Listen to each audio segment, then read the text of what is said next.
Hello, my friends. I'm going to do an experiment today that I'm quite excited about, but first I'll show you a few embellishments I've done. People seem to enjoy seeing those, I hope. This is the one I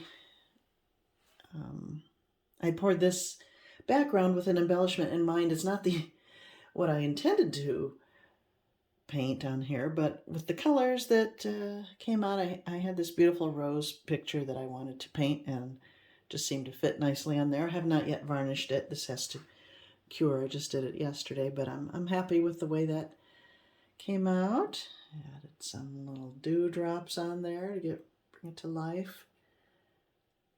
Yeah, I'm happy. And I've got this little mouse, harvest mice embellishment. The background was Artist Loft ready mix paints that I had extended, same way that I did these landscape I did the other day with Floetrol and glue. I didn't do a video on it, but I've done many using the same mix and the Artist Loft, so you check those out. But it's kind of cute. I haven't varnished it. Maybe I should do a video on varnishing. Let me know if you're interested in that. This is a work in progress, obviously. Same type of background with the Artist Loft. And I've done a couple of elephants, but never anything close up like this. And wow, it's a challenge with all the wrinkles. I'm still obviously need to do the ear, and then I have to work on more shadowing and stuff, but probably be my last close-up of an elephant. So today I'm going to do a Dutch pour, and I'm going to be using my leftovers from the landscape I did. Oh, let me show you that while I have your attention. It's dried now. Oops. Here it is, or most of it. I'm very happy with the way the sky came out. I think it's quite pretty. The water, not so much, but it's okay. It's interesting. My thinking is to extend this a land mass over here and add a lighthouse, and then maybe way over here in the distance, just a suggestion of a tall ship, a clipper ship type thing. So we'll see. I'll let you see that when I finish it, if I indeed do that. I think that's it. So if you watched that video on the landscape, you saw that I used Gencrafts paints and I diluted them with glue and Floetrol mix. And I have leftovers. So I thought it would be fun to see, they're pretty thin, if I could do a Dutch pour with them. And these colors are very different. This one is a beautiful kind of blue-gray teal color. This is a greenish blue. Trying to see where I can hold this where you can appreciate the color. And this one is kind of somewhere in between, and these values are much too close for each other, so I'm going to add the silver to this one to lighten it and change it up. I don't have a lot of silver and I don't have a lot of that color, so this way I'll get a new color and a lighter value. Then I'll mix that and see what happens. I hope it's pretty. It's still fairly dark, but ooh, that's pretty. I like it. So it's lighter. And then I scraped up all the paint that I had tilted off on the landscape and mixed it all together and got this color.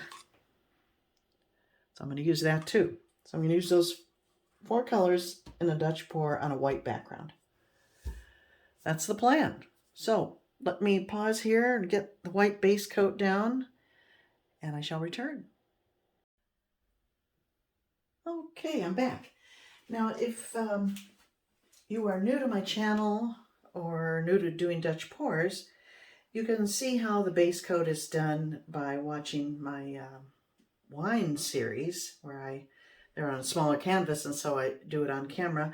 I do this part off camera usually, though, because there's no science to it. I simply apply the paint and tilt it, and then I like to scrape up what I tilted off and keep it in case I need to repair part of the Dutch pour, or if not, I can add to it and do another one.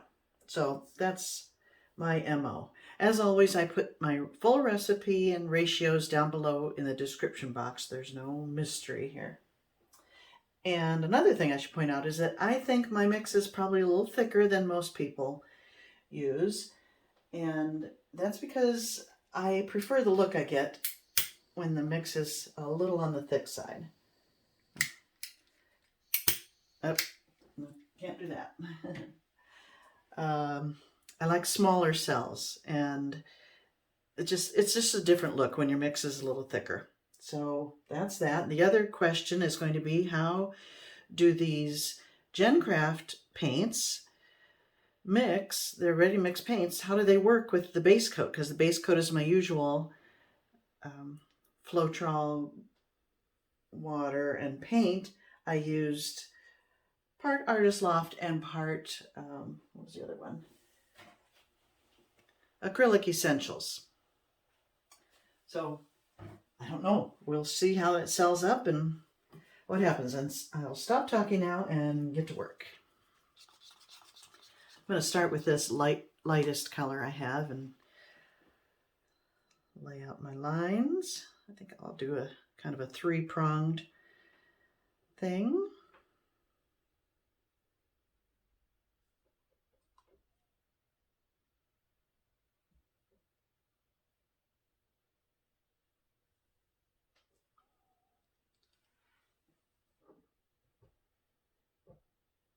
Oops. Let's see, where do I want to go? I don't want to mimic this same angle so much. I'd like to change it up a little bit, but I don't want to end up in the middle, composition-wise. Oh well, it'll be, I am going to kind of mimic this angle a bit. When I blow it out, it'll look different. There, that's a little different. Okay. A little more to that.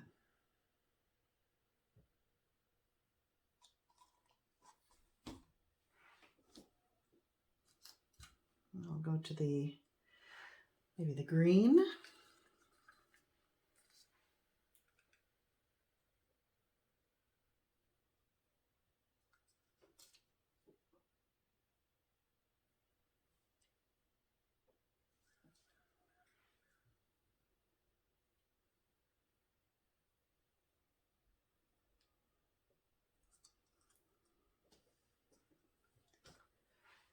And I'll go to the one I added the silver to.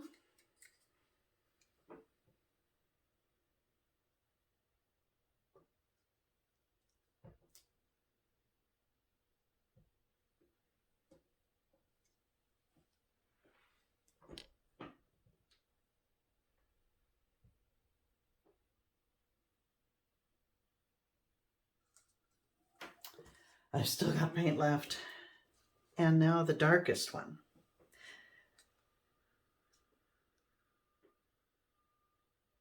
And probably what I think is the prettiest color.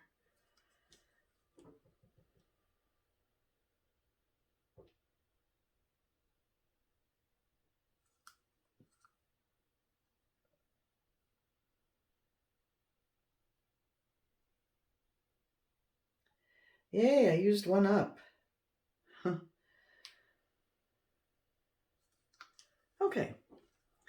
This isn't a huge canvas. It's a 16 by 20. But it's a good size.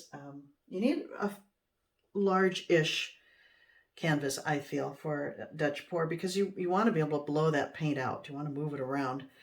If you do something really small, you end up covering the whole thing and you don't end up with much negative space, which, you know, it's a different look. I do like that too, but I also like negative space. So here we go. Got my little travel dryer. This is called the Flower. I got it at Walmart. It's a little, just a travel dryer. I'm sure any travel dryer will work for you. And the only drawback with this one is that it doesn't have a cool setting. It's just low and high, and they're both hot. But it doesn't take too much to blow this thing out, so here we go. I'm going to start it on low and see if that moves the paint around. I'll have to move it up to high if necessary, but oh gosh, it's very pretty right now. You know what? Before I do, this looks a little sparse here. I have plenty of paint there. I'm going to go ahead and, I hate adding after I've blown it out once. Just that's when you run into trouble. So I'm going to add what I can now and use up this paint. Good. That's gone. Maybe this one.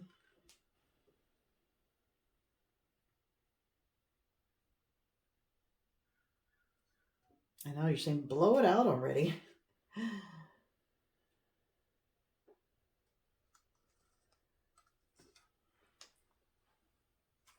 Everything.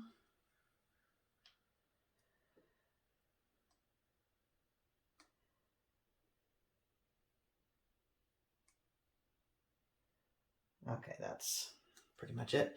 I do have more of this first color I put down, but I think that would be pretty added to white to make a colored background. Okay, here we go.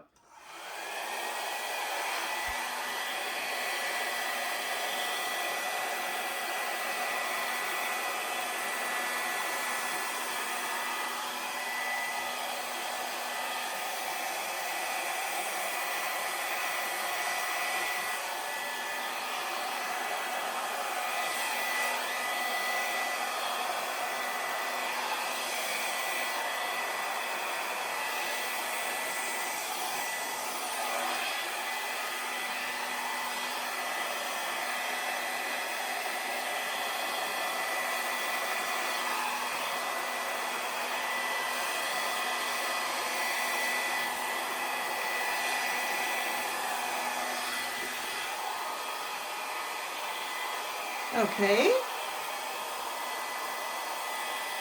Well, I like it so far.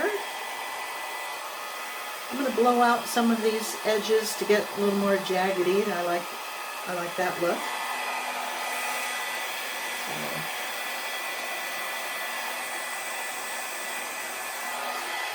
I just prefer that over this, but it's just personal preference sometimes.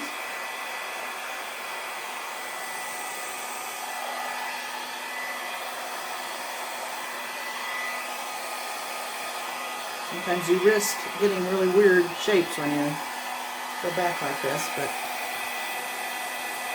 it's a risk I'm willing to take.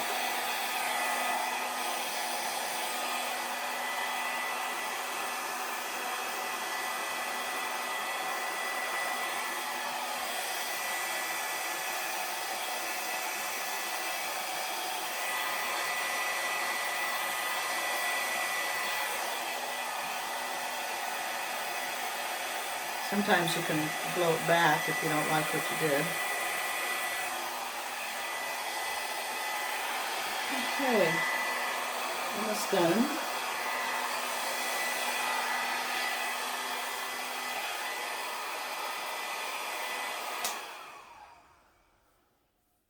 Okay, well, what have we got? Got a lot of little selling, but I don't mind this. This is actually what I like, these small little nice round cells. If you get some weird protrusions like this, I don't like that little bump there, I'll take a skewer and just make it into a kind of a hook shape. I've got a lot of them. Try to have them go different directions.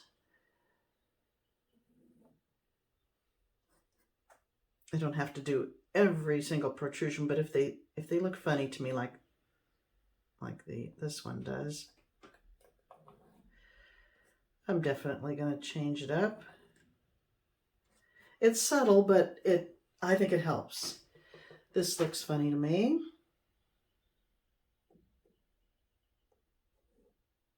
I'm not bothered by those. This one is a little odd.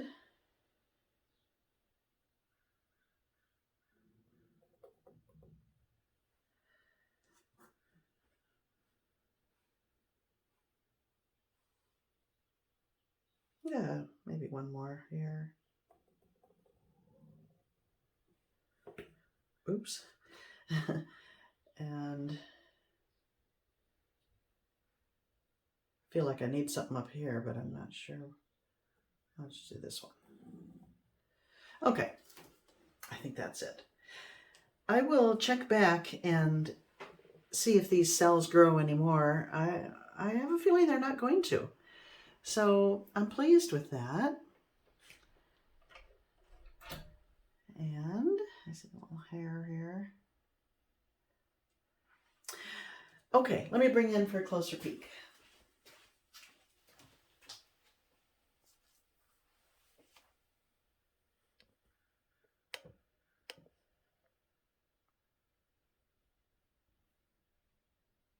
Very different color combos than we're usually seeing. I'm happy with that. Look at those nice little round. It's not really so much cells, I guess. I guess you could call them that. It's kind of lacing, like, and I think that's a combo of the Artist Loft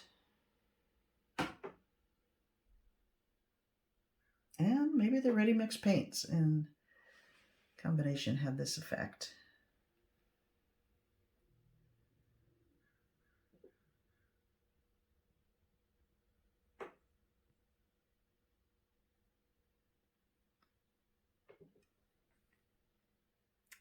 Yeah, I think it's pretty.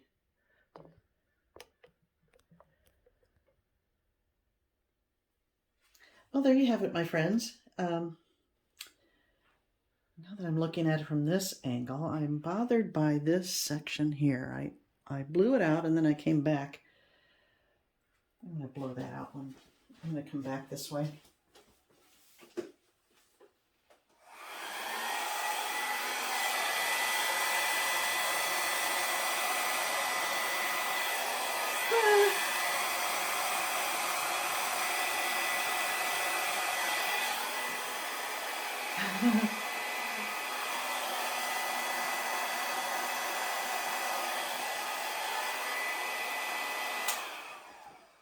I better leave it alone. Okay, that's it. Okay, friends, thanks for joining me, and I shall see you next time.